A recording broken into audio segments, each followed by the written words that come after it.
ಕರ್ತನಲ್ಲಿ ಪ್ರೀತಿಯ ಸಹೋದರ ಸಹೋದರಿಗಳೇ, ನಿಮ್ಮೆಲ್ಲರಿಗೂ ಯೇಸು ಕ್ರಿಸ್ತ ನಾಮದಲ್ಲಿ ನಾನು ಪ್ರೀತಿಯಿಂದ ವಂದನೆ ಹೇಳ್ತಾ ಇದ್ದೀನಿ. ಮತ್ತೊಂದು ವಿಡಿಯೋಕ್ಕೆ ನಿಮ್ಮೆಲ್ಲರಿಗೂ ಆತ್ಮೀಯ ಸ್ವಾಗತ. ಪ್ರೀತಿಯ ಸಹೋದರ ಸಹೋದರಿಗಳೇ, ಮೊದಲನೇ ಭಾಗದಲ್ಲಿ ನಾವೇನು ಮಾಡೋದು ಅಂತಂದರೆ, ಇಡೀ ಮಾನವ ಕುಲಕ್ಕೆ ಪಾಪ ಪರಿಹಾರ ಹೇಗೆ, ಇದು ಹಿಂದೂ ಧರ್ಮಗಳಲ್ಲಿ ಉಪನಿಷತ್ಗಳು, ವೇದಗಳು, ಮಹಾಭಾರತ ಅನೇಕ ಆಧಾರಗಳನ್ನು ನಾವೇನು ನೋಡ್ದು ಮೊದಲನೇ ಭಾಗದಲ್ಲಿ. ಇವತ್ತು ಮುಖ್ಯವಾಗಿ ಸತ್ಯವೇದದಲ್ಲಿ ಯಾವ ರೀತಿ ಆಧಾರವನ್ನು ಕೊಟ್ಟಿದ್ದಾರೆ, ಯಾಕೆಂದ್ರೆ ಈ ವಿಷಯದಲ್ಲಿ ಅನೇಕರು ಅನೇಕ ತಪ್ಪು ಅಭಿಪ್ರಾಯಗಳನ್ನು ಹೊಂದ್ಕೊಂಡಿದ್ದಾರೆ. ಯಾಕೆ ಅಂತಂದ್ರೆ, ಯಾವ ರೀತಿಯಾಗಿ ಅವರು ಬಲಿಯನ್ನು ಕೊಟ್ಟರು, ಯೇಸು ಕ್ರಿಸ್ತರು ಇಡೀ ಮಾನವ ಕುಲಕ್ಕೆ ಬಲಿ ಕೊಟ್ಟರು ಅನ್ನೋದು ಎಲ್ರಿಗೂ ಗೊತ್ತು. ಆದರೆ ಅದು ಹೇಗೆ ಸಾಧ್ಯ? ಯಾಕೆ ಅಂತಂದ್ರೆ, ಅವರ ಬಲಿ ನಿಜವಾಗಿಯೂ ಯಾರಿಗೆ ಕೊಟ್ಟರು, ಹೇಗೆ ಕೊಟ್ಟರು, ವಿಧಾನಗಳು ಬೇಕು. ಮುಖ್ಯವಾಗಿ ಯಾಕೆ ಅವರೊಬ್ಬರು ಬಲಿ ಕೊಡ್ಬೇಕಾಗಿತ್ತು, ಬೇರೆ ಇರ್ಲಿಲ್ವಾ? ಅಥವಾ ದೇವರ ಯೋಜನೆಗಳು ಏನಾದರೂ ಇದೆಯಾ? ಅಥವಾ ಮನುಷ್ಯ ಎಲ್ಲರೂ ಪಾಪ ಮಾಡಿದ್ದಾರ, ಪಾಪನೇ ಮಾಡಿದಂಥವ್ರು ಯಾರು ಇಲ್ವಾ? ಅನೇಕ ಒಂದು ವಾಕ್ಯಗಳ ಆಧಾರವನ್ನ ನಾವೇನ್ ಮಾಡೋಣ, ಎರಡನೇ ಭಾಗದಲ್ಲಿ ನಾವು ನೋಡ್ಕೊಳ್ಳೋಣ. ಆದ್ರಿಂದ ಇವತ್ತು ಭಾಗ ಎರಡನ್ನ ನಾವು ಏನ್ ಮಾಡೋಣ, ನೋಡ್ಕೊಳ್ಳೋಣ. ನಾವು ಮೊದಲನೇ ಭಾಗದಲ್ಲಿ ನಾವು ನೋಡಿದಂತ ವಿಷಯಗಳು, ಅದರ ಮುಂದುವರಿದಂತ ಭಾಗ ಏನಪ್ಪಾ ಅಂತಂದ್ರೆ, ಯೇಸು ಲೋಕಕ್ಕೆ ರಕ್ಷಕ ಹೇಗೆ ಮತ್ತು ಈಗ ಯಾಕೆ ಆಗಿಲ್ಲ. ಯಾಕೆ ಅಂತಂದ್ರೆ, ಇವತ್ತು ಇಡೀ ಲೋಕಕ್ಕೆ ರಕ್ಷಕ ಅಂತ ಹೇಳ್ತಿರಲ್ಲ, ಯಾರಾದ್ರೂ ಪ್ರಶ್ನೆಯನ್ನ ಕೇಳಬಹುದು. ಅದಕ್ಕೆ ಉತ್ತರ ನಾವು ಏನ್ ಮಾಡೋಣ, ನೋಡೋಣ. ಮತ್ತು ಯಾವಾಗ ಅವರು ರಕ್ಷಕನಾಗ್ತಾರೆ ಹಾಗಾದ್ರೆ ಅನ್ನುವಂಥದ್ದನ್ನು ನಾವು ಏನ್ ಮಾಡೋಣ, ನೋಡೋಣ. ಯೇಸುವನ್ನ ನಾವೆಲ್ಲ ಏನ್ ಮಾಡ್ತಾ ಇದೀವಿ, ಲೋಕ ರಕ್ಷಕ ಅಂತ ನಾವು ನೋಡ್ತಾ ಇದೀವಿ. ಯೋಹಾನ್ ಬರೆದಂತ ಸುವಾರ್ತೆ 4ನೇ ಅಧ್ಯಾಯ 4ರಲ್ಲಿ ಹಿಂಗೆ ಹೇಳ್ತಾರೆ, ಆತನು ಲೋಕ ರಕ್ಷಕನು ಹೌದು ಎಂಬುದಾಗಿ. ಹಾಗೆ ಯೆಶಾಯ ಬರೆದಂತ ಪ್ರವಾದನೆಯ ಬುಕ್ಸು ಅಥವಾ ಪುಸ್ತಕ 9ನೇ ಅಧ್ಯಾಯ 6ನೇ ವಚನದಲ್ಲಿ ಹೀಗೆ ಹೇಳ್ತದೆ, ಆತನು ಸಮಾಧಾನದ ಪ್ರಭು ಅಂತ ಏನ್ ಮಾಡಿದ್ದಾರೆ, ಬರೆದಿದ್ದಾರೆ. ಹಂಗಾದ್ರೆ ಇವತ್ತು ಲೋಕದಲ್ಲಿ 31% ಮಾತ್ರ ಕ್ರಿಶ್ಚಿಯನ್ಸ್ ಇದ್ದಾರೆ. ಇಂಡಿಯಾದಲ್ಲಿ 2.3% ಮಾತ್ರ ಇದ್ದಾರೆ ಅಂತ ನಾವು ನೋಡ್ಬೋದು. ಹಾಗಾದ್ರೆ ಲೋಕಕ್ಕೆ ಇವತ್ತು ರಕ್ಷಣೆ ಸಿಕ್ಕಿದ್ಯಾ? ಎಲ್ರಿಗೂ ನಮ್ಗೆಲ್ಲ ಗೊತ್ತು ಇಲ್ಲ ಅನ್ನೋಂಥ ಪ್ರಶ್ನೆ ಉತ್ತರ ಕರೆಕ್ಟ್ ನಮಗೆ ಗೊತ್ತಾಗ್ತದೆ. ಹಂಗಾದ್ರೆ ಯಾವಾಗ ಇಡೀ ಲೋಕಕ್ಕೆ ರಕ್ಷಕರಾಗಿ ಅವ್ರು ಬರ್ತಾರೆ ಅನ್ನುವಂಥದ್ದನ್ನ ನಾವೇನ್ ಮಾಡ್ಬೇಕು, ಅರ್ಥ ಮಾಡ್ಕೊಳ್ಬೇಕಾಗಿದೆ ನಮಗೆ ಇವತ್ತು ಮುಖ್ಯವಾಗಿರುವಂಥದ್ದು. ಮತ್ತು ಕೆಲವರು ಏನಪ್ಪ ಹೇಳ್ತಾರೆ ಅಂದ್ರೆ, ಎರಡನೇ ಬರುವಿಕೆಯಲ್ಲಿ ಎಲ್ಲರೂ ರಕ್ಷಣೆಯನ್ನ ಹೊಂದ್ಬಿಡ್ತಾರೆ ಅಂತ ಏನ್ ಮಾಡ್ತಾರೆ, ಅನೇಕರು ಹೇಳುವಂತ ಮಾತುಗಳನ್ನ ನಾವು ಕೇಳಿದೀವಿ. ಹಾಗಾದ್ರೆ ಮತ್ತಾಯನ್ ಬರೆದಂತ ಸುವಾರ್ತೆ 24ನೇ ಅಧ್ಯಾಯ 37ರಲ್ಲಿ ಏನ್ ಹೇಳ್ತಾರೆ ಅಂದ್ರೆ, ನೋಹನ ಕಾಲದಲ್ಲಿ ಹೇಗೋ ಹಾಗೆ ಮನುಷ್ಯ ಕುಮಾರನ ಕಾಲದಲ್ಲಿಯೂ ಇರ್ತದೆ. ಯಾವುದು? ಕ್ರಿಸ್ತನ ಎರಡನೇ ಆಗಮನ. ಆ ವಿಷಯದಲ್ಲಿ ಯೇಸು ಕ್ರಿಸ್ತರು ಹೇಳ್ಬಿಟ್ರು, ನೋಹನ್ ಕಾಲದಲ್ಲಿ ಹೆಂಗಿರ್ತದೋ ಯೇಸು ಕ್ರಿಸ್ತರು ಬರುವಂತ ಟೈಮಲ್ಲಿ ಮನುಷ್ಯ ಕುಮಾರನ ಕಾಲದಲ್ಲಿ, ಅವ್ರ ಸೆಕೆಂಡ್ ಕಮಿಂಗ್ ಅಲ್ಲೂ ಸಹಿತ ಲೋಕ ಯಥಾಸ್ಥಿತಿಯಲ್ಲಿರ್ತದೆ. ನೋಹನ ಕಾಲದಲ್ಲಿ ಹೆಂಗಿತ್ತು, ಎಲ್ರೂ ಮದುವೆ ಮಾಡ್ಕೊಳ್ತಿದ್ರು, ಊಟ ಮಾಡ್ತಿದ್ರು, ಕುಡಿತಿದ್ರು, ಉಣ್ತಿದ್ರು, ತಿಂತಿದ್ರು, ಮನೆ ಕಟ್ತಿದ್ರು, ಪ್ರತಿಯೊಂದು ಅವ್ರವ್ರ ಕೆಲಸಗಳನ್ನ ಮಾಡ್ಕೊಳ್ತಾ ಇದ್ರು.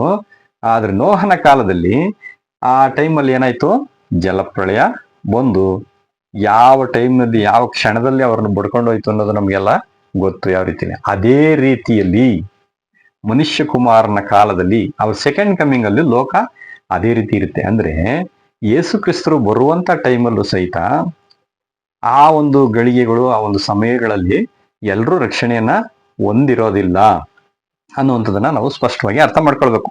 ಲೂಕ 18:8ರಲ್ಲೂ ಹೇಳ್ಬಿಟ್ರು ಯೇಸು ಕ್ರಿಸ್ತರು, ನಾನು ತಿರುಗಿ ಬರುವಾಗ ಲೋಕದಲ್ಲಿ ವಿಶ್ವಾಸವನ್ನ ಕಾಣ್ತೀನಾ? ಪ್ರಶ್ನೆ ಹಾಕ್ಬಿಟ್ರು. ಹಂಗಾದ್ರೆ ವಿಶ್ವಾಸ ಏನಾಗಿರಲ್ಲ, ಇರಲ್ಲ. ಅಂದ್ರೆ ಇಲ್ಲಿ ಯೇಸು ಕ್ರಿಸ್ತರು 2000 ವರ್ಷಗಳ ಹಿಂದೆ ಬಂದು ಸುವಾರ್ತೆ ಸಾರಿದ್ರು. ಸ್ವಲ್ಪ ಮಂದಿ ಮಾತ್ರ ಏನ್ ಮಾಡಿದ್ರಂತೆ, ನಂಬಿಕೆಯನ್ನ ಇಟ್ಕೊಂಡ್ರು. ಅಪೊಸ್ತಲರ ಕೃತ್ಯ 4:12ರಲ್ಲಿ ನಾವು ಮೊದಲೇ ನೋಡ್ದಂಗೆ ಇಲ್ಲಿ ಏನ್ ಹೇಳ್ತಾರೆ ಅಂದ್ರೆ, ಬರಬೇಕಾದಂತ ರಕ್ಷಣೆ ಇನ್ಯಾರಲ್ಲೂ ಇಲ್ಲ.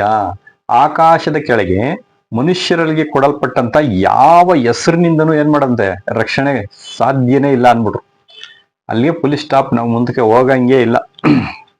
ಹಾಗಾದ್ರೆ ಯೇಸು ಕ್ರಿಸ್ತರು ಸ್ವಲ್ಪ ಜನರನ್ನ ರಕ್ಷಣೆ ಮಾಡೋದಕ್ಕೆ ಬಂದ್ರಾ? ಪ್ರಶ್ನೆ ನಮಗೆ ಬರುತ್ತೆ, ಅನೇಕರು ಕೇಳ್ಬೋದು. ದೇವ್ರು ಅದಕ್ಕೆ ಕಳಿಸ್ಕೊಟ್ರ ಅವ್ರನ್ನ, ಸ್ವಲ್ಪ ಜನರನ್ನ, ಅಂದ್ರೆ ಯಾರು ನಂಬ್ತಾರ ಅವ್ರನ್ನ ಮಾತ್ರ ರಕ್ಷಣೆ ಮಾಡ್ಬೇಕು ಬಾ ಅಂತ ಕಳಿಸ್ತಾರ? ಅದಲ್ಲ. ಮತ್ತೆ ನಮ್ಗೆ ಇನ್ನೂ ಒಂದು ಪ್ರಶ್ನೆ ಬರ್ತದೆ, ದೇವ್ರಿಗೆ ಎಲ್ರನ್ನೂ ರಕ್ಷಣೆ ಮಾಡೋದಕ್ಕೆ ಶಕ್ತಿ ಇಲ್ವಾ ಅನ್ನುವಂಥ ಪ್ರಶ್ನೆನೂ ನಮ್ಗೆ ಬರುತ್ತೆ. ಖಂಡಿತ ನಮ್ಗೆ ಇದೆಲ್ಲ ನಾವು ಅರ್ಥ ಮಾಡ್ಕೊಳ್ಬೇಕು. ಹಿಂಗೆ ನೋಡಿದ್ರೆ ದೇವ್ರು ಭೇದ ಭಾವ ಮಾಡ್ದಂಗ ಆಗಲ್ವಾ ಅಂತ ಅನೇಕರು ಪ್ರಶ್ನೆಯನ್ನ ಮಾಡ್ಬೋದು. ಆಗಲ್ಲ. ದೇವ್ರ ಪ್ಲಾನು ಇಡೀ ಲೋಕಕ್ಕೆ ರಕ್ಷಣೆ ಆಗ್ಬೇಕು ಅನ್ನುವಂಥದ್ದು ದೇವ್ರ ಉದ್ದೇಶ, ಆಸೆ. ಅದಕ್ಕೆ ಯೋಹಾನ 3:16 ನಾವೆಲ್ಲ ಗೊತ್ತು, ದೇವರು ಲೋಕದ ಮೇಲೆ ಎಷ್ಟೋ ಪ್ರೀತಿಯನ್ನಿಟ್ಟು ತನ್ನ ಒಬ್ಬನೇ ಮಗನನ್ನು ಕೊಟ್ಟನು, ಆತನನ್ನು ನಂಬುವ ಒಬ್ಬನಾದರೂ ನಾಶವಾಗದೆ ಎಲ್ಲರೂ ನಿತ್ಯ ಜೀವ ಪಡಿಬೇಕು ಎಂಬುದಾಗಿ ಆತನನ್ನ ಕೊಟ್ರು ಅಂತ ನಾವು ನೋಡ್ತೀವಿ. ಹಂಗಾರೆ ಲೋಕದ ಮೇಲೆ ಅನ್ನುವಾಗ ಇಡೀ ಮಾನವ ಕುಲಕ್ಕೆ ಲೋಕ ಅಂತ ಕರೀತಾರೆ. ಲೋಕ ಅನ್ನುವಾಗ ಭೂಮಿ ಬರೋದಿಲ್ಲ, ಭೂಮಿ ಮೇಲೆ ಇರ್ತಕ್ಕಂಥ ಎಲ್ಲಾ ಮನುಷ್ಯರು ರಕ್ಷಣೆಯನ್ನು ಹೊಂದಬೇಕು ಅನ್ನೋ ಉದ್ದೇಶದಿಂದನೇ ಯೇಸು ಕ್ರಿಸ್ತನನ್ನ ಕೊಟ್ಟಿದ್ದು ಅಂತ ನಮ್ಗೆಲ್ರಿಗೂ ಅರ್ಥ ಮಾಡ್ಕೊಳ್ಬೇಕಾಗಿದೆ. ಹಾಗಾದ್ರೆ ಇಲ್ಲಿ ಎಲ್ಲಾ ಜಾತಿ ಜನಾಂಗಗಳು ಬಂದ್ಬಿಟ್ರು, ಒಂದು ಪಂಗಡಕ್ಕಲ್ಲ, ನಂಬುದು ಅಂತವ್ರಿಗಲ್ಲ, ಪ್ರತಿಯೊಬ್ಬರಿಗೂ ರಕ್ಷಣೆ ಮಾಡಬೇಕು ಅನ್ನೋದಕ್ಕೋಸ್ಕರನೇ ಯೇಸು ಕ್ರಿಸ್ತನನ್ನ ತಂದೆಯಾದ ದೇವ್ರು ಏನ್ ಮಾಡಿದ್ರಂತೆ, ಕಳಿಸ್ಕೊಟ್ರು ಅಂತ ನೋಡ್ತೀವಿ. ಮತ್ತೆ 9:6 ಯೆಶಾಯದಾಗ ನಾವು ನೋಡ್ದಂಗೆ ಸಮಾಧಾನದ ಪ್ರಭು. ಹಂಗಾರೆ ಲೋಕದಲ್ಲಿ ಸಮಾಧಾನ ಇದೆಯಾ? ಖಂಡಿತ ಏನಾಗಿದೆ, ಲೋಕದಲ್ಲಿ ಎಲ್ಲೂ ಸಮಾಧಾನ ಇಲ್ಲ. ಹಂಗಾರೆ ಹೆಂಗೆ ಅವರು ಸಮಾಧಾನ ಪ್ರಭು ಹೇಗೆ ಆಗ್ತಾರೆ ಅನ್ನೋದು ನಾವು ಅರ್ಥ ಮಾಡ್ಕೊಳ್ಬೇಕಾಗಿದೆ. ಮತ್ತೊಂದ್ ಕಡೆ ಮತ್ತಾಯ 10:34 ಹೇಳ್ತಾರೆ, ನಾನು ಲೋಕಕ್ಕೆ ಸಮಾಧಾನ ಹುಟ್ಟಿಸೋದಕ್ಕೆ ಬಂದೇ ಇಲ್ಲ ಅನ್ಬಿಟ್ರು. ಇದನ್ನು ನಾವು ವಾಕ್ಯನ ಬಿಟ್ಬಿಡೋದಿಕ್ಕಾಗೋದಿಲ್ಲ. ಏನಿದ್ರ ಅರ್ಥ ಅಂತ ನಾವು ನೋಡ್ಬೇಕು. ಯಾಕೆಂದ್ರೆ ದೇವರ ಬುದ್ಧಿ ಮಾತುಗಳು ಇವತ್ತು ಲೋಕದಲ್ಲಿ ಯಾರಿಗೂ ಹಿಡಿಸೋದಿಲ್ಲ. ಪಾಪದಲ್ಲಿ ಬಿದ್ದಿರುವಂತಹ ಮನುಷ್ಯರುಗಳಿಗೆ, ಅಹಂಕಾರಿಗಳಿಗೆ, ದುಷ್ಟರಿಗೆ, ಹಣದ ಮದ ಇರುವಂತವರಿಗೆ, ಕೋಪ ತರುವಂತ ಕೋಪಿಷ್ಟರಿಗೆ ಈ ವಿಷಯಗಳು ಏನಾಗ್ತವೆ ಅಂದ್ರೆ ಸಿಟ್ಟು ಬರ್ತವೆ, ದೇವರ ಮಾತುಗಳು.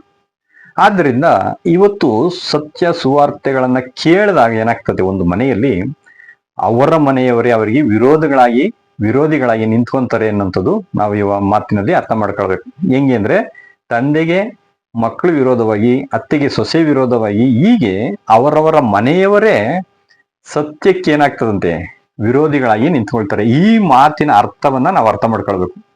ನಾನು ಸಮಾಧಾನ ಹುಟ್ಟಿಸಕ್ ಬಂದಿಲ್ಲ, ಖಡ್ಗ ಹಾಕೋದಿಕ್ಕೆ ಬಂದಿದ್ದೀನಿ. ಹಂಗಂದ್ರೆ ಒಂದೇ ಮನೆಯಲ್ಲಿ ಒಬ್ರು ಸತ್ಯ ಕೇಳ್ತಾರೆ, ಒಬ್ರು ಸತ್ಯಕ್ಕೆ ವಿರೋಧವಾಗಿ ನಿಂತ್ಕೊಂತಾರೆ. ಹಂಗಾರೆ ಆ ಮನೆಯಲ್ಲಿ ಏನಿಲ್ಲ, ಸಮಾಧಾನ ಇಲ್ಲ. ಯಾರಲ್ಲಿ ಸಮಾಧಾನ ಇರುತ್ತೆ ಇವೆಲ್ಲ ನಮ್ಗೆ ಏನ್ ಮಾಡೋಣ, ಅರ್ಥ ಮಾಡ್ಕೊಳ್ಬೇಕು ನಾವು. ಆದ್ರಿಂದ ಈಗ ಮನುಷ್ಯರು ಏನಾಗ್ತಾ ಇದೆ ಅಂತಂದ್ರೆ ಇಷ್ಟ ಬಂದಂಗೆ ನಡೀತಾ ಇದ್ದಾರೆ. ಅಜ್ಞಾನಿಗಳಾಗಿ, ಕುರುಡರಾಗಿ ಮನುಷ್ಯ ತಾನು ಇಷ್ಟ ಬಂದಂಗೆ ಏನ್ ಮಾಡ್ತಾ ಇದ್ದಾನೆ, ನಡೀತಾನೆ. ಆದ್ರಿಂದ ಈ ನೀತಿ ಕೆಲವರಿಗೆ ಇಷ್ಟ ಆಗಲ್ಲ. ಆದರೆ ಕೆಲವರು ಬುದ್ಧಿ ಉಳ್ಳಂತ ದೀನರು, ಬಡವರು, ಅರ್ಥ ಮಾಡ್ಕೊಳ್ಳುವಂತ ಕೆಲವರಿಗೆ ಮಾತ್ರ ಏನಾಗ್ತಾರೆ ಅಂತಂದ್ರೆ ದೇವರ ಸತ್ಯವನ್ನ ಅಂಗೀಕರಿಸ್ಕೊಂತಾರೆ. ಅವರಿಗೆ ಈಗ ಸಮಾಧಾನ ಖಂಡಿತ ಇದೆ, ಖಂಡಿತ. 1 ತಿಮೋಥಿ 4:10 ಎಲ್ಲರಿಗೂ ರಕ್ಷಕ, ವಿಶೇಷವಾಗಿ ನಂಬುವವರಿಗೆ ರಕ್ಷಕನಾಗಿರುವಂತ ಅಂತ ಹೇಳ್ತಾರೆ. ನೋಡಿ ಏನ್ ಹೇಳ್ತಾರೆ, ಈಗ ರಕ್ಷಕ ಅವರು ಸಮಾಧಾನ ಪ್ರಭು ಯಾರಿಗೆ ಆಗಿದ್ದಾರೆ ಅಂತಂದ್ರೆ ಈ ಕಾಲದಲ್ಲಿ ಯಾರು ಅವರ ಮೇಲೆ ವಿಶ್ವಾಸವನ್ನಿಟ್ಟು ಸತ್ಯವನ್ನ ತಿಳಿದುಕೊಂಡು ಅರ್ಥ ಮಾಡ್ಕೊಳ್ತಾರೋ ಅವರಿಗೆ ಸಮಾಧಾನ ಈಗ ಸಿಕ್ಕಿದೆ. ಮತ್ತೆ ರಕ್ಷಕ ಅವರಿಗೆ ಮಾತ್ರ ಈ ಕಾಲದಲ್ಲಿ ರಕ್ಷಕನಾಗಿದ್ದಾರೆ.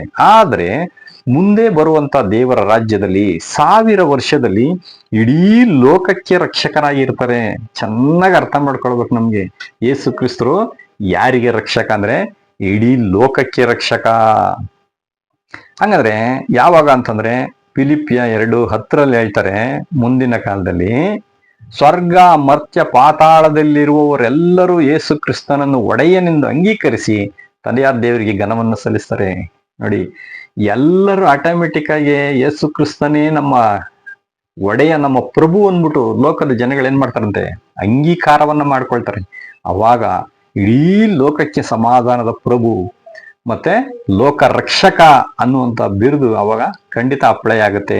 ಆವಾಗ ಈ ಎಲ್ಲಾ ವಾಕ್ಯಗಳನ್ನ ನಾವು ಸ್ಪಷ್ಟವಾಗಿ ಅರ್ಥ ಮಾಡ್ಕೊಂಡಾಗ ಮಾತ್ರನೇ ಅರ್ಥ ಆಗ್ತದೆ.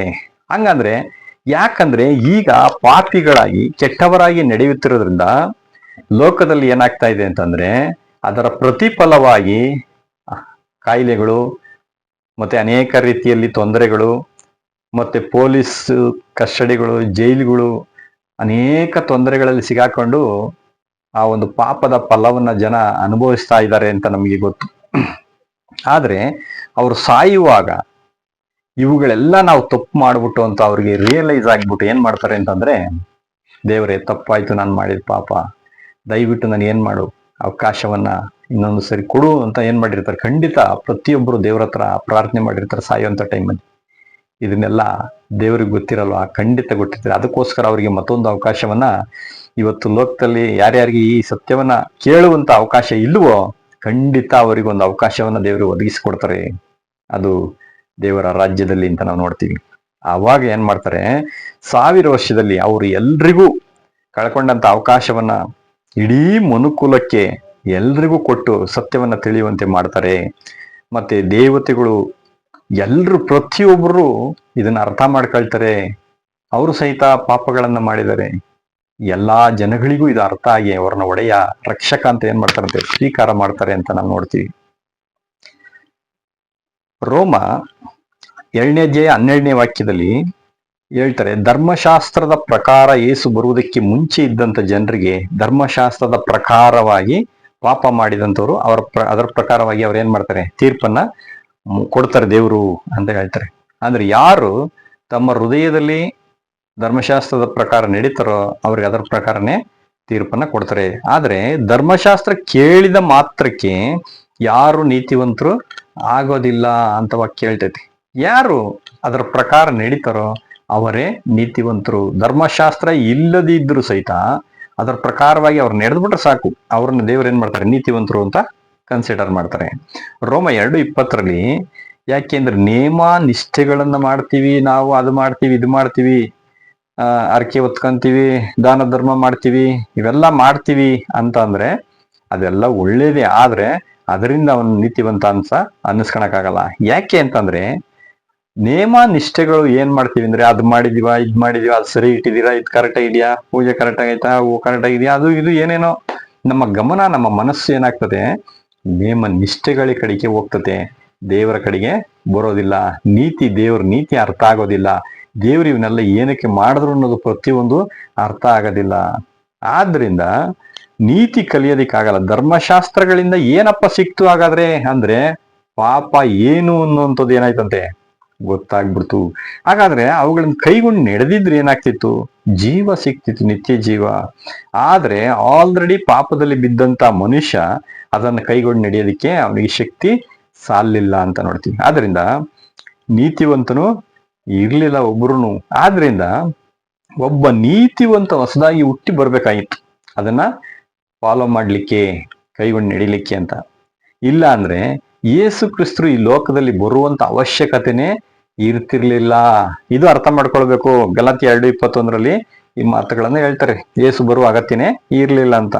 ರೋಮ 3:24 ಹಾಗಾದ್ರೆ ಈಗ ಕ್ರಿಸ್ತನನ್ನ ನಂಬುವವರಿಗೆ ಧರ್ಮಶಾಸ್ತ್ರ ನಿಯಮಗಳಿಲ್ಲದೆ ಇದೇನಾಗ್ಬಿಡ್ತಂತ ಇದು ನಮ್ಗೆ ದೊರಕ್ಬಿಡ್ತು. ಈ ಕಾರಣದಿಂದ ಮುಂಚೆ ಇದ್ದಂಥವರಿಗೆ ರಕ್ಷಣೆ ಇಲ್ಲ, ಅವ್ರಿಗೆ ರಕ್ಷಣೆ. ಹಂಗಾರೆ ಅವ್ರಿಗೆಲ್ಲ ಮುಂದೆ ರಕ್ಷಣೆ ಇರುತ್ತೆ. ಈಗ ಸದ್ಯಕ್ಕೆ ಯಾರಿಗೆ ರಕ್ಷಣೆ ಅಂದ್ರೆ, ಯೇಸು ಕ್ರಿಸ್ತರನ್ನ ಯಾರು ನಂಬಿ ಅವ್ರ ಮಾತುಗಳ ಪ್ರಕಾರ ನಡೀತಾರೋ ಅವರಿಗೆ ರಕ್ಷಣೆ ಅನ್ನಂಥದ್ದು. ಹಾಗಾದ್ರೆ ಕ್ರಿಸ್ತನನ್ನ ಅನುಸರಿಸಿದವರಿಗೆ ಮಾತ್ರ ರಕ್ಷಣೆನಾ? ಅದು ದೇವರ ಉದ್ದೇಶ ಅಲ್ಲ. ಲೋಕದಲ್ಲಿರುವವರೆಲ್ಲ ದೇವರ ಮಕ್ಕಳೇ ತಾನೇ ಅನ್ನೋಂಥದ್ದು ಅರ್ಥ ಮಾಡ್ಕೊಳ್ಬೇಕಾಗಿದೆ ನಾವು. ಯಾಕೆಂದ್ರೆ ಯೇಸು ಕ್ರಿಸ್ತರು ನಾನೇ ಮಾರ್ಗ, ನಾನೇ ಸತ್ಯ, ನಾನೇ ಜೀವ ಅಂತ ಹೇಳ್ಬಿಟ್ಟಿದ್ದಾರೆ. ಆಗಿರ್ಬೇಕಾದ್ರೆ ಬೇರೆ ಯಾರಿಂದಲೂ ರಕ್ಷಣೆ ಮಾನವರಿಗೆ ಸಾಧ್ಯನೇ ಇಲ್ಲ. ಆದ್ರಿಂದ ದೇವರ ಉದ್ದೇಶ ಏನು ಅದನ್ನ ಫಸ್ಟ್ ನಾವು ಅರ್ಥ ಮಾಡ್ಕೊಳ್ಬೇಕಾಗಿದೆ. ಉದಾಹರಣೆಗೆ ಯಾವನಾದರೂ ಒಂದು ಮನೆಯನ್ನ ಅಥವಾ ಒಂದು ಗೋಪುರವನ್ನ ಕಟ್ಟಬೇಕಾದ್ರೆ ಆ ವ್ಯಕ್ತಿ ಮೊದಲು ಏನಪ್ಪಾ ಮಾಡ್ತಾರೆ ಅಂತಂದ್ರೆ, ಕೂತ್ಕೊಂಡು ಆಲೋಚನೆಯನ್ನ ಪ್ಲಾನ್ನ ಮಾಡ್ತಾರೆ. ನನ್ನ ಹತ್ರ ಹಣ ಇದೆಯಾ, ಕಟ್ಲಿಕ್ಕೆ ನನಗೆ ಶಕ್ತಿ ಇದೆಯಾ ಅಂತ ಯೋಚನೆ ಮಾಡ್ದಲೆ ಯಾರಾದ್ರೂ ಮನೆ ಕಟ್ತಾರ? ಕಟ್ಲಿಕ್ಕೆ ಸಾಧ್ಯ ಇಲ್ಲ. ಹಾಗಾದ್ರೆ ಹಾಗೆ ಕಟ್ಬಿಟ್ರೆ ಏನಾಗ್ಬಿಡ್ತದಪ್ಪ ಅಂದ್ರೆ, ಅರ್ಧಕ್ಕೆ ನಿಂತ್ಕೊಂಡು ಆಸೆಕ್ಕೆ ನೋಡ್ದವ್ರಂತವ್ರು ಏನಪ್ಪ ಕಟ್ಟಕ್ಕೆ ಹಿಡ್ದ, ನೋಡ್ದೆ ಹಿಂಗ್ ಬಿಟ್ಬಿಟ್ಟ ಅಂತಾರೆ. ಅದಕ್ಕೆ ಯಾರು ಆ ರೀತಿ ಪ್ಲಾನ್ ಮಾಡ್ದಲೆ ಕಟ್ಟಕ್ ಹೋಗಲ್ಲ. ಹಂಗಾರೆ ಸಾಮಾನ್ಯ ಮನುಷ್ಯನೇ ಈ ರೀತಿ ಆಲೋಚನೆ ಮಾಡ್ದ ಅಂದ್ರೆ ತಂದೆಯಾದ ದೇವರು, ಇಡೀ ಲೋಕಕ್ಕೆ ಅಸ್ಥಿವಾರವನ್ನು ಹಾಕಿರುವಂತವ್ರು, ಇಡೀ ಬ್ರಹ್ಮಾಂಡವನ್ನೇ ಸೃಷ್ಟಿ ಮಾಡಿದಂಥವ್ರು, ಅವರು ಯೋಜನೆ ಮಾಡ್ದಲೆ, ಪ್ಲಾನ್ ಮಾಡ್ದಲೆ ಏನಾದ್ರು ಇಷ್ಟ ಬಂದಂಗೆ ಮಾಡ್ತಾರ? ಖಂಡಿತ ಮಾಡ್ಲಿಕ್ಕಾಗಲ್ಲ. ಅದನ್ನ ನಾವು ಅರ್ಥ ಮಾಡ್ಕೊಳ್ಬೇಕು. ಅದರಂತೆ ತಂದೆಯಾದ ದೇವರು ಈ ಭೂಲೋಕಕ್ಕೆ ಅಸ್ಥಿವಾರ ಹಾಕ್ಬೇಕಾದ್ರೆ ಇದೊಂದು ದೊಡ್ಡ ಯೋಜನೆಯನ್ನ ದೇವ್ರು ಏನ್ ಮಾಡಿದ್ದಾರೆ? ಪ್ಲಾನ್ ಮಾಡಿ ಕಟ್ಟಿದ್ದಾರೆ. ದೇವರ ಯೋಜನೆಯನ್ನ ನಾವು ಅರ್ಥ ಮಾಡಿಕೊಳ್ದಲೇ ಹೋದ್ರೆ, ದೇವರ ಮನಸ್ಥಿತಿಯನ್ನ ನಾವು ಸತ್ಯವೇದಗಳ ಮುಖಾಂತರ ಅರ್ಥ ಮಾಡ್ಕೊಳ್ದಲೇ ಹೋದ್ರೆ ನಮ್ಗೆ ಇವೆಲ್ಲ ಪ್ರಶ್ನೆಗಳು ಬರ್ತವೆ. ಏನಪ್ಪಾ ಅಂತಂದ್ರೆ, ದೇವ್ರ ಹಂಗ್ಯಾಕ್ ಮಾಡಿದ್ರು? ದೇವ್ರು ಹಿಂಗ್ಯಾಕಪ್ಪ ಮಾಡಿದ್ರು? ಮನುಷ್ಯರನ್ನ ಯಾಕೆ ಹಿಂಗ್ ಸೃಷ್ಟಿ ಮಾಡಿದ್ರು? ಅದರಲ್ಲೂ ಬಡವರು, ಶ್ರೀಮಂತರು, ಕೈ ಇಲ್ದವರು, ಕುರುಡ್ರು, ಕುಂಟ್ರು, ಮತ್ತೆ ಮಕ್ಕಳುಗಳೆಲ್ಲ ಹುಟ್ಟಿದ ತಕ್ಷಣನೇ ಸಾಯ್ತಾವಲ್ಲ, ಇದೆಲ್ಲ ಯಾಕೆ? ಇವೆಲ್ಲ ಪ್ರಶ್ನೆಗಳು ಬರೋದಕ್ಕೆ ಕಾರಣ ಏನಂದ್ರೆ, ಮನುಷ್ಯರಾದ ನಮಗೆ ದೇವರ ಯೋಜನೆ ಸ್ಪಷ್ಟವಾಗಿ ಅರ್ಥ ಮಾಡಿಕೊಳ್ಳದಲೇ ಇರೋದಕ್ಕೆ ಕಾರಣ. ಪ್ರಶ್ನೆ ಯಾರು ಮಾಡಲ್ವೋ ಅವ್ರಿಗೆಲ್ಲ ಅರ್ಥ ಆಗುತ್ತೆ. ಅವ್ರಿಗೆ ದೇವರ ಯೋಜನೆ ಕಂಪ್ಲೀಟ್ ತಿಳ್ಕೊಂಡಂತ ವ್ಯಕ್ತಿಗಳು ಅಂತ ನಾವು ಇದರಿಂದನೇ ನಾವು ಸ್ಪಷ್ಟವಾಗಿ ಅರ್ಥ ಮಾಡ್ಕೊಳ್ಲಿಕ್ಕೆ ಸಾಧ್ಯ. ಹಾಗಾದ್ರೆ ದೇವರ ಯೋಜನೆಯನ್ನ ನಾವು ಫಸ್ಟ್ ತಿಳ್ಕೊಳ್ಬೇಕು. ಯೋಹಾನ 17ನೇ ಅಧ್ಯಾಯ 17ನೇ ವಾಕ್ಯದಲ್ಲಿ ಹೇಳ್ತದೆ, ನಿನ್ನ ವಾಕ್ಯವೇ ಸತ್ಯ ಅಂತ ಹೇಳ್ಬಿಟ್ರು. ಹಾಗಾದ್ರೆ ಅಪೊಸ್ತಲರ ಕೃತ್ಯ 4:12 ನಾವು ನೋಡಿದ ಪ್ರಕಾರ ಯೇಸು ಕ್ರಿಸ್ತನಿಂದ ಮಾತ್ರ ಮಾನವರ ರಕ್ಷಣೆ ಅಂತ ಒಂದೇ ಒಂದು ಮಾತು ಸಾಕಾಗ್ಬಿಟ್ಟಿತ್ತು. ಆದ್ರೆ ದೇವರು ಏನು ಯೋಜನೆಯನ್ನ ಮಾಡಿದಾರಪ್ಪ ಅನ್ನುವಂಥದ್ದನ್ನ ಫಸ್ಟ್ ಅರ್ಥ ಮಾಡ್ಕೊಳ್ಳೋಣ.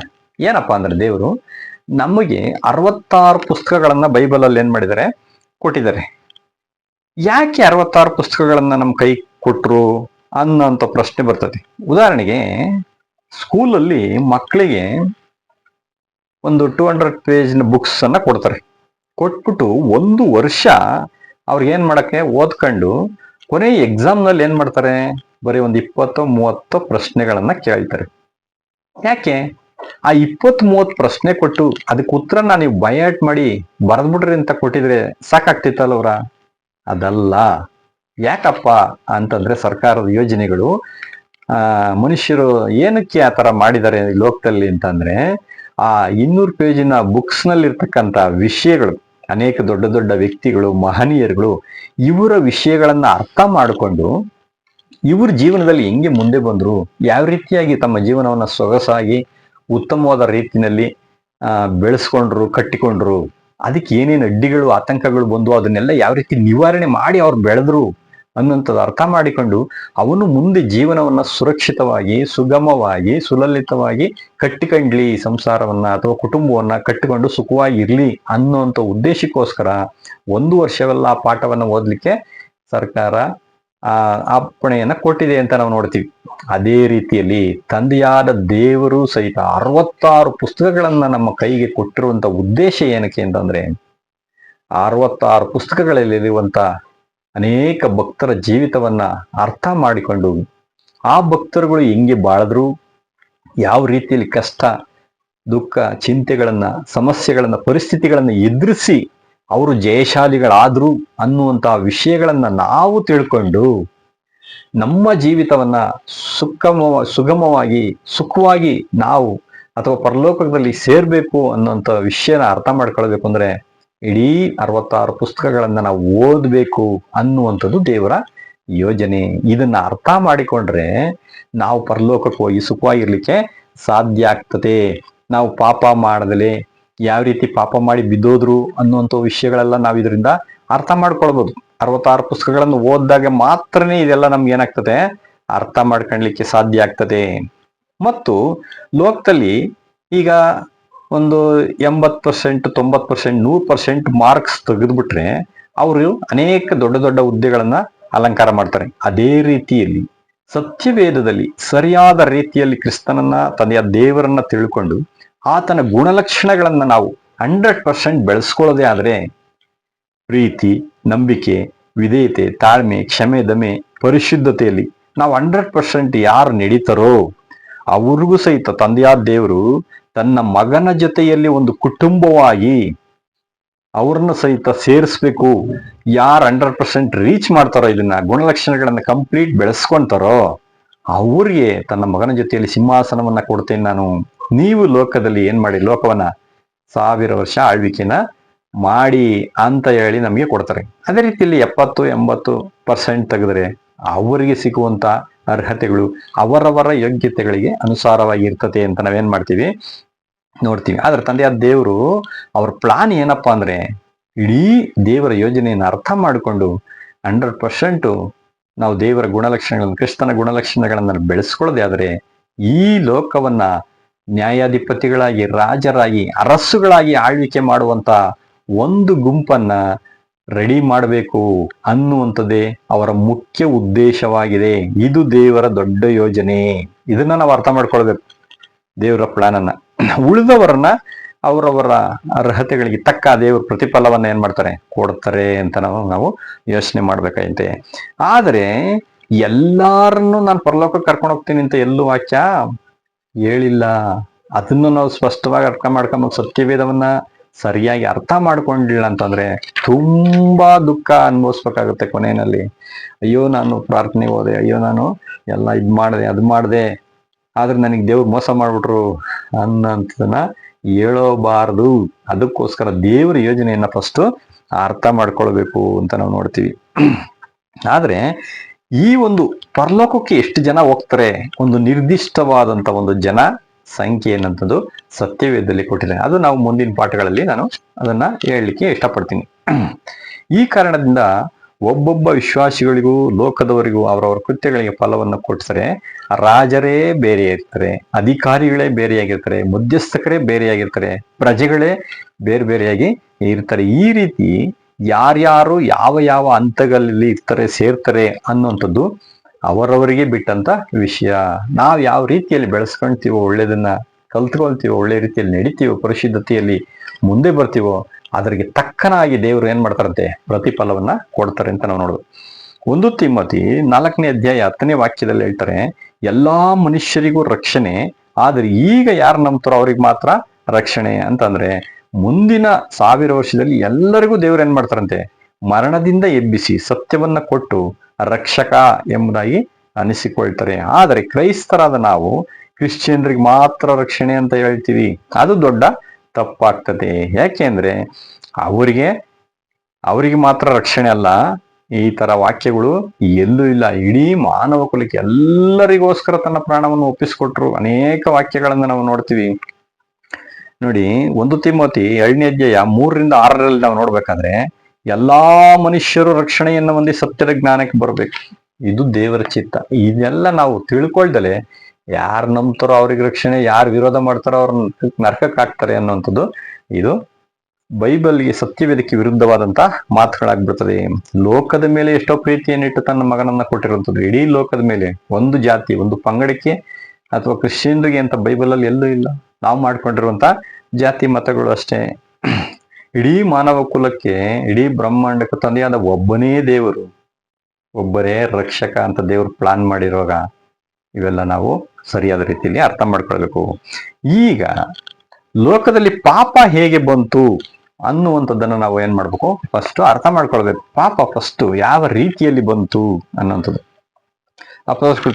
ಅಪೋಸ್ತಲರ ಕೃತ್ಯಗಳು 17ನೇ ಅಧ್ಯಾಯ 26ನೇ ವಾಕ್ಯದಲ್ಲಿ ಒಬ್ಬನಿಂದಲೇ, ಅಂದ್ರೆ ತಮಿಳ್ ಬೈಬಲ್ ಅಲ್ಲಿ ಒಬ್ಬ ರಕ್ತದಿಂದಲೇ ಎಲ್ಲಾ ಜನಾಂಗಗಳನ್ನ ಹುಟ್ಟಿಸಿದನು. ಅಂದ್ರೆ ಆದಾಮ ಒಬ್ಬನಿಂದಲೇ ಏನ್ ಮಾಡ್ತಾರಂತೆ, ಎಲ್ಲಾ ಜನಾಂಗವನ್ನ ದೇವರು ಸೃಷ್ಟಿ ಮಾಡಿದ್ರು ಅಂತ ನಾವು ನೋಡಿದ್ವಿ. ಆದ್ರೆ ಮೊದಲು ಆದಾಮನನ್ನ ಹೆಂಗೆ ಸೃಷ್ಟಿ ಮಾಡಿದ್ರು, ಆಮೇಲೆ ಆತನಿಗೆ ಯಾವ ರೀತಿಯಲ್ಲಿ ಏನೇನು ಸೌಕರ್ಯಗಳನ್ನ ಲೋಕದಲ್ಲಿ ಒದಗಿಸ್ಕೊಟ್ರು ಅಂತ ನಾವು ಸತ್ಯವೇದದಲ್ಲಿ ತಿಳ್ಕೊಂಡಿದೀವಿ. ಹೆಂಗೆ ಅಂದ್ರೆ, ಫಸ್ಟ್ ಯಾವ ರೀತಿಯಲ್ಲಿ ಸೃಷ್ಟಿ ಮಾಡಿದ್ರು ಅಂದ್ರೆ, ಅವರಿಗೆ ಒಂದು ಗಾಢವಾದಂತ ನಿದ್ರೆಯನ್ನ ದೇವ್ರು ಏನ್ ಮಾಡ್ತಾರೆ, ಬರ್ಮಾಡ್ತಾರೆ. ಅಂದ್ರೆ ನಾವು ಇವತ್ತು ಅನೆಸ್ಥೇಸಿಯನ್ನ ಕೊಟ್ಬಿಟ್ಟು ಏನ್ ಮಾಡ್ತೀವಿ, ಆಪರೇಷನ್ಗಳನ್ನ ಡಾಕ್ಟರ್ಗಳು ಮಾಡ್ತಾರೆ ಅಂತ ನಾವು ಗೊತ್ತಿದೆ. ಅದೇ ರೀತಿಯಲ್ಲಿ ತಂದೆಯಾದ ದೇವರು ಪ್ರಪ್ರಥಮ ಬಾರಿಗೆ ಬೈಬಲ್ ಅಲ್ಲಿ ಆಪರೇಷನ್ ಮಾಡಿದ್ದಾರೆ. ಆದಾಮನಿಗೆ ಗಾಢವಾದ ನಿದ್ರೆಯನ್ನ ಬರಮಾಡಿ, ಅಂದ್ರೆ ಅವನಿಗೆ ಜ್ಞಾನವನ್ನ ತಪ್ಪಿಸಿ, ಅವನ ಪಕ್ಕಿ ಎಲುಬುಗಳಲ್ಲಿ ಒಂದನ್ನ ತೆಗೆದುಕೊಂಡು ಅದಕ್ಕೆ ಮಾಂಸದ ಮುದ್ದೆಯಿಂದ ಸ್ತ್ರೀಯಾಗಿ ಸೃಷ್ಟಿ ಮಾಡಿದ್ರು. ನೋಡಿ ಯಾವ ರೀತಿಯಲ್ಲಿ ದೇವರು ಸೃಷ್ಟಿ ಮಾಡಿದ್ರು.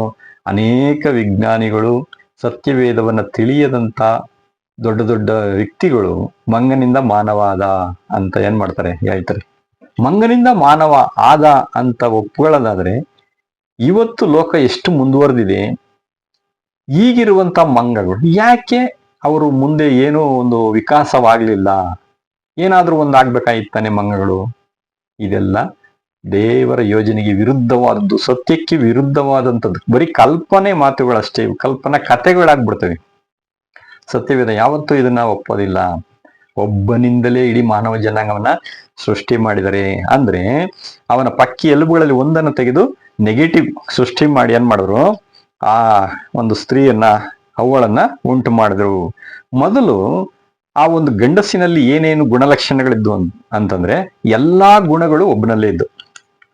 ಈಗ ಏನ್ ಮಾಡಿದ್ರು ಅಂದ್ರೆ ಗಂಡಸಿನಲ್ಲಿ ಪೌರುಷ, ಕಠಿಣ ಹೃದಯ, ಶಕ್ತಿ, ಸಾಮರ್ಥ್ಯಗಳನ್ನ ಇಟ್ಟು ಆ ಒಂದು ಸ್ತ್ರೀಯಲ್ಲಿ ಏನ್ ಮಾಡ್ತಾರೆ, ಪ್ರೀತಿ, ಕರುಣೆ, ಕ್ಷಮೆ, ದಮೆ, ಕನಿಕರ ಇವುಗಳನ್ನ ಇಟ್ಟು ಏನ್ ಮಾಡ್ತಾರೆ, ಸೃಷ್ಟಿ ಮಾಡ್ತಾರೆ. ಅದಕ್ಕೆ ಅರ್ಧ ಇವರು ಅರ್ಧ ಇವರು, ಅರ್ಧ ಅಂಗಿ ಅಂತ ಏನ್ ಮಾಡ್ತಾರೆ, ಅರ್ಧಾಂಗಿ.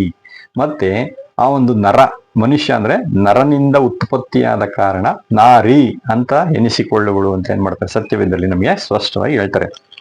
ಆದ್ರೆ ಈ ಒಂದು ಯಾಕೆ ಈ ಒಂದು ಒಳ್ಳೆಯ ಒಂದು ಪೌರುಷ, ಒಂದು ಕಠಿಣತ್ವ ಅಂತ ಹೃದಯಗಳನ್ನು ಗಂಡಸಿನಲ್ಲಿ ಇಟ್ರು, ಒಂದು ತಾಳ್ಮೆ ಉಳ್ಳಂತ ಗುಣಗಳನ್ನ ಯಾಕೆ ಸ್ತ್ರೀಯಲ್ಲಿ ಇಟ್ರು ನೋಡಿ. ದೇವರ ಯೋಜನೆಯನ್ನ, ದೇವರ ಮನಸ್ಥಿತಿಯನ್ನ ನಾವು ಅರ್ಥ ಮಾಡ್ಕೊಳ್ಬೇಕು. ದೇವರು ಏನೇ ಮಾಡಿದ್ರು ಪರಿಪೂರ್ಣವಾಗಿ ಜ್ಞಾನದಿಂದ ಮಾಡ್ತಾರೆ. ನಮ್ ತರ ಆಗ ಅರ್ಧಂಬರ್ಧ ಜ್ಞಾನದಿಂದ ಏನ್ ಮಾಡಲ್ಲ, ಯಾವ್ದನ್ನು ಮಾಡಕ್ ಹೋಗೋದಿಲ್ಲ. ಯಾಕೆಂದ್ರೆ ಒಂದು ಸಂಸಾರ ನಡೆಸ್ಬೇಕಾದ್ರೆ, ಒಂದು ಕುಟುಂಬವನ್ನ ನಡೆಸ್ಬೇಕಾದ್ರೆ ಗಂಡ ಹೆಂಡತಿ ಇಬ್ಬರು ತುಂಬಾ ಮುಖ್ಯವಾದಂತ ವಿಷಯಗಳಾಗ್ತವೆ. ಯಾಕೆಂದ್ರೆ ಒಬ್ರು ಜಗಳ ಆಡ್ಬೇಕಾದ್ರೆ ಮತ್ತೊಬ್ರು ಅದೇ ರೀತಿಯಲ್ಲಿ ಎರಡೂರಲ್ಲಿ ಒಬ್ಬರೇ ಒಂದೇ ತರ ಗುಣಗಳಿದ್ರೆ ಇಬ್ರು ಜಗಳ ಆಗ್ಬಿಟ್ಟು ಇಬ್ರು ಏನಾಗ್ಬಿಡುತ್ತೆ, ಸಂಸಾರ ಕಿತ್ಕೊಂಡು ಹೋಗ್ಬಿಡ್ತೇವೆ. ಅದಕ್ಕೆ ದೇವ್ರು ಏನ್ ಮಾಡಿದ್ರು ಅಂದ್ರೆ ಗಂಡಸಿನಲ್ಲಿ ಪೌರುಷ, ಕೋಪ, ಶಕ್ತಿ, ಸಾಮರ್ಥ್ಯಗಳನ್ನಿಟ್ಟು ತಾಳ್ಮೆ, ಕ್ಷಮೆ, ಸಮಾಧಾನ, ಶಾಂತಿ ಇಂಥವನ್ನ ಸ್ತ್ರೀಯಲ್ಲಿ ಇಟ್ಟರು. ಯಾಕೆಂದ್ರೆ ಒಬ್ರು ಜಗಳ ಆಡುವಾಗ ಇನ್ನೊಬ್ರು ಸಮಾಧಾನವಾಗಿರ್ಲಿ, ಸಂತೈಸ್ಲಿ, ಅರ್ಥ ಮಾಡ್ಕೊಂಡ್ಲಿ, ಕ್ಷಮಿಸ್ಲಿ. ಹೀಗೆ ಮಾಡುವಾಗ ಸಂಸಾರಗಳು ಒಡೆದು ಹೋಗ್ಬಾರ್ದು. ಇದು ದೇವರ ಉದ್ದೇಶಗಳು ನೋಡಿ. ದೇವರು ಎಷ್ಟು ಪ್ರೀತಿಯಿಂದ ನಮ್ಮನ್ನು ಸೃಷ್ಟಿ ಮಾಡಿದರೆ ನಾವು ಅರ್ಥನೇ ಮಾಡ್ಕೊಳಕಲ್ಲ. ನಾನು ನಾನು ನಾನು ಅಂತ ಹೇಳ್ಬಿಟ್ಟು ಏನ್ ಮಾಡ್ತೀವಿ, ಲೋಕದಲ್ಲಿ ಸಂಸಾರಗಳನ್ನು ಕಿತ್ತಾಕೊಂಡು ಹೊಡೆದಾಡ್ಕೊಂಡು ಸತ್ತು ಅನೇಕ ಜನರು ನಾಶವಾಗೋದನ್ನ ನೋಡ್ತೇವೆ. ಈಗ ಮೊದಲು ಆದಾಮನಿಂದ ಹುಟ್ಟಿದಂತ ಮಕ್ಕಳು ಅವ್ರ ತಂಗಿಯರನ್ನೇ ಏನ್ ಮಾಡ್ತಿದ್ರು, ಮದ್ವೆ ಆಗ್ತಿದ್ರು. ಯಾಕೆ ಅಂತಂದ್ರೆ ದೇವರು ಅವರಿಗೆ ಧರ್ಮಶಾಸ್ತ್ರಗಳನ್ನ ಕೊಟ್ಟಿರ್ಲಿಲ್ಲ. ಇಲ್ಲ ಅಂತಂದ್ರೆ ಜನಸಂಖ್ಯೆ ಏನಾಗ್ತಿರ್ಲಿಲ್ಲ, ಬೆಳೆಯೋದಿಕ್ ಸಾಧ್ಯ ಆಗ್ತಿರ್ಲಿಲ್ಲ. ಆದಾಮ ಅವರ ಹೆಂಡತಿ, ಅವರಿಗೆ ಮಕ್ಕಳಿಗೆ ಯಾರಾದ್ರೂ ಹೆಣ್ಣು ಯಾರು ಕೊಡ್ಲಿಕ್ಕೆ ಸಾಧ್ಯ? ಅದಕ್ಕೋಸ್ಕರ ಈ ಕಾರಣದಿಂದ ದೇವ್ರು ಏನ್ ಮಾಡ್ತಾರೆ, ಕೆಲವು ವರ್ಷಗಳವರೆಗೂ ಏನ್ ಮಾಡಿದ್ರಂತೆ, ಇವುಗಳದ ಯಾರು ಇದನ್ನ ಅಡ್ಡಿ ಮಾಡ್ಲಿಕ್ಕೆ ಹೋಗಲ್ಲ. ಆದ್ರೆ ಮೋಶೆ ಧರ್ಮಶಾಸ್ತ್ರ ಕೊಟ್ಟಾಗ ಇಂತಿಂತವ್ರು ಮಾತ್ರನೇ ಮದುವೆ ಆಗ್ಬಿಡ್ತು, ಇಂತಿಂತ ಸಂಬಂಧಗಳು ಅಂತ ಏನ್ ಮಾಡಿದ್ರು, ಆಜ್ಞೆಗಳನ್ನ ಕೊಟ್ಟು ಇವುಗಳನ್ನ ರದ್ದು ಮಾಡಿದ್ರು ಅಂತ ನಾವು ನೋಡ್ತೀವಿ. ಆಮೇಲೆ ದೇವರು ಏದೇನ್ ತೋಟವನ್ನ ಸೃಷ್ಟಿ ಮಾಡಿ ಆ ತೋಟದಲ್ಲಿ ಆದಾಮ ಮತ್ತು ಅವುಗಳನ್ನ ಏನ್ ಮಾಡ್ತಾರೆ, ಇಡ್ತಾರೆ. ಅಲ್ಲಿ ಅವರಿಗೆ ಬೇಕಾಗಿರುವಂತ ಎಲ್ಲಾ ಸೌಕರ್ಯಗಳನ್ನ ಒದಗಿಸ್ತಾರೆ. ಅವ್ರು ಯಾವುದೇ ರೀತಿಯಲ್ಲಿ ಕಷ್ಟ ಪಡಂಗಿರ್ಲಿಲ್ಲ. ಅಲ್ಲಿರ್ತಕ್ಕಂಥ ಎಲ್ಲ ಹಣ್ಣು ಹಂಪಲುಗಳನ್ನ ಅವ್ರು ತಿಂದು ಯಥೇಚ್ಛವಾಗಿ ಗೆಡ್ಡೆ ಗೆಣಸುಗಳನ್ನ ತಿಂದ್ಬಿಟ್ಟು ಸುಖವಾಗಿರ್ಬೋದಾಗಿತ್ತು. ಆದ್ರೆ ತೋಟದ ಮಧ್ಯದಲ್ಲಿ 2 ಮರಗಳನ್ನ ಇಡ್ತಾರೆ ದೇವರು. ಒಳ್ಳೆಯದು ಕೆಟ್ಟದರ ಅರ್ಹನ್ನ ಹುಟ್ಟಿಸುವಂತ ಮರ ಮತ್ತೆ ಜೀವವೃಕ್ಷದ ಮರ, ಈ 2 ಮರಗಳನ್ನ ಇಟ್ಬಿಟ್ಟು ದೇವ್ರು ಹೇಳ್ತಾರೆ, ಈ ಒಂದು ಮರದ ಹಣ್ಣನ್ನು, ಯಾವುದು ಒಳ್ಳೆಯದು ಮತ್ತು ಕೆಟ್ಟದರ ಅರ್ಹನ್ನ ಹುಟ್ಟಿಸುವಂತ ಮರದ ಹಣ್ಣನ್ನು ಮಾತ್ರ ನೀವೇನ್ ಮಾಡಿ ತಿನ್ಬೇಡಿ, ಮಿಕ್ಕಿದ ಎಲ್ಲ ನೀವು ತಿನ್ರಿ ಅಂತ ಹೇಳ್ತಾರೆ. ನೋಡಿ, ಅವಶ್ಯಕತೆನೇ ಇರ್ಲಿಲ್ಲ ಅವ್ರಿಗೆ ಇದರ ಒಂದು ಮರದ ಹಣ್ಣನ್ನ ತಿನ್ನೋಂತ ಅವಶ್ಯಕತೆ ಇರಲಿಲ್ಲ. ಯಾಕೆಂದ್ರೆ ಬೇಕಾದಷ್ಟು ಹಣ್ಣುಗಳಿದ್ದು. ನೋಡಿ, ಇಷ್ಟು ಹೇಳ್ಬಿಟ್ಟು ತಿಂದೇ ದಿನ ನೀನೇನ್ ಮಾಡ್ತೀಯ, ಸತ್ತೋಗ್ಬಿಡ್ತೀಯ ಅಂತ ಹೇಳಿದ್ರು. ಹಾಗಾದ್ರೆ ಹಣ್ಣು ಅದು ಯಾವ ರೀತಿ ಇತ್ತು ಅನ್ನುವಂಥದ್ದು ಇವರಿಗೆ ಕುತೂಹಲ ಏನಾಗ್ತದೆ, ಮುಂದೆ ಜಾಸ್ತಿ ಆಗ್ತದೆ. ಆ ಒಂದು ಆಜ್ಞೆಯನ್ನ ಮೀರಿ ಹಣ್ಣು ತಿಂದದ್ರಿಂದ ಈ ರೀತಿಯಾಗಿ ಪಾಪ ಏನ್ ಮಾಡ್ತಾರೆ, ದೇವರ ಆಜ್ಞೆ ಮೀರಿದ್ರಿಂದ ಎಲ್ಲಾ ಜನಗಳ ಮೇಲೆ ಅಲ್ಲಿಂದ ಬರೋಕೆ ಶುರುವಾಗ್ತದೆ. ಮೊದಲೇ ಇದನ್ನ ದೇವ್ರು ಏನ್ ಮಾಡಿದ್ರು, ಪ್ಲಾನ್ ಮಾಡಿದ್ರು. ಈ ರೀತಿ ಮಾಡ್ಲಿ ಅವರು, ನಾನು ಏನ್ ಮಾಡ್ಬೇಡ, ತಿನ್ನು ಅಂತ ಹೇಳೋದ್ ಬೇಡ, ತಿನ್ಬೇಡ ಅಂತ ಹೇಳ್ತೀನಿ, ನನ್ನ ಆಜ್ಞೆಯನ್ನು ಮೀರ್ತಾರೆ, ಈಗ ಲೋಕದಲ್ಲಿ ಎಲ್ಲಾರ ಮೇಲೆ ಪಾಪ ಬರುತ್ತೆ. ಆ ಪಾಪದಿಂದ ಏನಾಗ್ತದೆ, ಮರಣನೂ ಬರ್ತದೆ, ಎಲ್ಲಾರು ಪಾಪಿಗಳಾಗ್ತಾರೆ ಅಂತ ದೇವ್ರಿಗೆ ಮೊದಲೇ ಗೊತ್ತಿತ್ತು.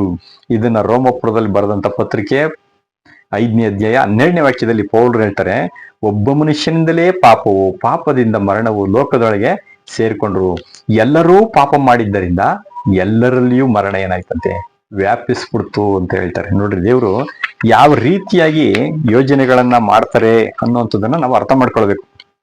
ಈಗ ದಾವೀದನು ಹೇಳ್ತಾರೆ ಕೀರ್ತನೆ 51:5 ಹುಟ್ಟಿದ ಅಂದಿನಿಂದ ನಾನು ಪಾಪಿಯೇ, ಮಾತೃ ಗರ್ಭವನ್ನ ಹೊಂದಿದ ದಿನದಿಂದ ನಾನು ಏನ್ ಮಾಡ್ತೀನಿ, ದ್ರೋಹಿ ಆಗ್ಬಿಟ್ಟಿದೀನಿ. ರೋಮ 5:14 ಆದಾಮನು ಬರುವ ಒಬ್ಬಾತನಿಗೆ ಆತನು ಸೂಚಕ ಪುರುಷನಾಗಿದ್ರು. ಅಂದ್ರೆ ಯೇಸು ಕ್ರಿಸ್ತರಿಗೆ ಅವ್ರೇನಾಗಿದ್ರಂತೆ, ಸೂಚಕ ಪುರುಷನಾಗಿದ್ರು. ಆದಾಮನು ಪರಿಪೂರ್ಣವಾಗಿದ್ದನು ಪಾಪ ಮಾಡುವುದಕ್ಕೆ ಮುಂಚೆ. 1 ಕೊರಿಂಥ 15:45-47 ನೋಡ್ತೀವಿ, ಮೊದಲನೇ ಆದಾಮನಾದರೂ ಬದುಕುವ ಪ್ರಾಣಿಯಾದನು, ಕಡೆಯ ಆದಾಮನೋ ಬದುಕಿಸುವ ಆತ್ಮನು ಅಂತ ಬರೆದಿದೆ. ಅಂದ್ರೆ ಮೊದಲನೇ ಮನುಷ್ಯನು ಭೂಮಿಯೊಳಗಿನಿಂದ ಬಂದವನು, ಭೂಮಿಗೆ ಸಂಬಂಧಪಟ್ಟವನು, ಮಣ್ಣಿಗೆ ಸಂಬಂಧಪಟ್ಟವನು. ಆದ್ರೆ ಎರಡನೇ ಆದಾಮನು ಪರಲೋಕದಿಂದ ಬಂದವನು, ಪರಲೋಕಕ್ಕೆ ಸಂಬಂಧಪಟ್ಟಂತ ವಿಷಯ ಅದು ಅವರು ಅಂತ ಹೇಳ್ತಾರೆ. ಹಂಗಾದ್ರೆ ಈಗ ಪಾಪ ಲೋಕದೊಳಗೆ ಹೇಗೆ ಬಂತು ಅನ್ನೋದನ್ನ ಅರ್ಥ ಮಾಡ್ಕೊಂಡು, ಆದ್ರೆ ಈ ಪಾಪಕ್ಕೆ ಪರಿಹಾರ ಹೇಗೆ ಮುಖ್ಯವಾದಂತ ಒಂದು ವಿಷಯ ಆಗ್ತದೆ. ಇದನ್ನ ನಾವೇನ್ ಮಾಡೋಣ, ಭಾಗ 3ನೇ ಭಾಗದಲ್ಲಿ ನಾವೇನ್ ಮಾಡೋಣ ನೋಡೋಣ. ಆದ್ರಿಂದ ಈ ಒಂದು ವಿಷಯಗಳನ್ನು ತಾಳ್ಮೆಯಿಂದ ಕೇಳಿದ ನಿಮ್ಮೆಲ್ರಿಗೂ ನಾನು ಪ್ರೀತಿಯಿಂದ ವಂದಿಸ್ತೇನೆ. ಮತ್ತೊಂದು ಭಾಗ ಅದನ್ನು ಕಂಪ್ಲೀಟ್, ಅದು ಸ್ವಲ್ಪ ಇರುತ್ತದೆ, ಅದನ್ನು ನೋಡ್ಬಿಟ್ರೆ ದೇವರ ಯೋಜನೆ, ದೇವ್ರು ಯಾತಕ್ಕೋಸ್ಕರ ಬಲಿ ಕೊಟ್ರು, ಹೇಗೆ ಬಲಿ ಕೊಟ್ರು, ದೇವ್ರ ಯೋಜನೆಗಳನ್ನ ಅರ್ಥ ಮಾಡ್ಕೊಂಡ್ಲೆ ನಾವು ನಮ್ಮ ಇಷ್ಟ ಬಂದಂಗೆ ನಾವು ಮಾಡಕ್ ಹೋಗ್ಬಿಡು. ಸತ್ಯವೇದ ಆಧಾರಗಳನ್ನ ನಾವೇನ್ ಮಾಡೋಣ 3ನೇ ಭಾಗದಲ್ಲಿ ತಿಳ್ಕೊಳ್ಳೋಣ. ದಯವಿಟ್ಟು 3ನೇ ಒಂದು ಭಾಗ ನಾವು ವಿಡಿಯೋ ಹಾಕೋ ತನಕ ನೀವು ತಾಳ್ಮೆಯಿಂದ ಇದನ್ನು ಕೇಳಿ ಅದನ್ನ ಎದುರು ನೋಡ್ಬಿಟ್ಟು, ನೀವು ಇದುವರೆಗೂ ಯಾರಾದ್ರೂ ಈ ಚಾನಲ್ನ ಸಬ್ಸ್ಕ್ರೈಬ್ ಮಾಡ್ಕೊಂಡಿಲ್ಲ ಅಂದ್ರೆ ದಯವಿಟ್ಟು ಸಬ್ಸ್ಕ್ರೈಬ್ ಮಾಡ್ಕೊಂಡು ಶೇರ್ ಮಾಡಿ, ಲೈಕ್ ಕೊಡಿ. ಇದರಿಂದ ನನಗೂ ಮುಂದೆ ವಿಡಿಯೋಗಳನ್ನ ಮಾಡೋದಕ್ಕೆ ಪ್ರೋತ್ಸಾಹ ಬರುತ್ತೆ. ನಿಮ್ಮ ಕಾಮೆಂಟ್ಗಳು ಯಾವೂ ಬರ್ತಾ ಇಲ್ಲ. ಯಾಕೆ ಅಂತಂದ್ರೆ ನೀವು ಪ್ರಶ್ನೆಗಳನ್ನ ಕೇಳಿದ್ರೆ ನಾವು ಉತ್ತರ ಹೇಳಲಿಕ್ಕೆ ಯಾವ ರೀತಿಯಲ್ಲಿ ಸಿದ್ಧ ಮಾಡ್ಕೊಳ್ಲಿಕ್ಕೂ ಆಗ್ತದೆ. ದೇವರು ವಾಕ್ಯಗಳನ್ನ ಆಶೀರ್ವದಿಸಲಿ. ಎಲ್ಲರಿಗೂ ವಂದನೆಗಳು. Thank you.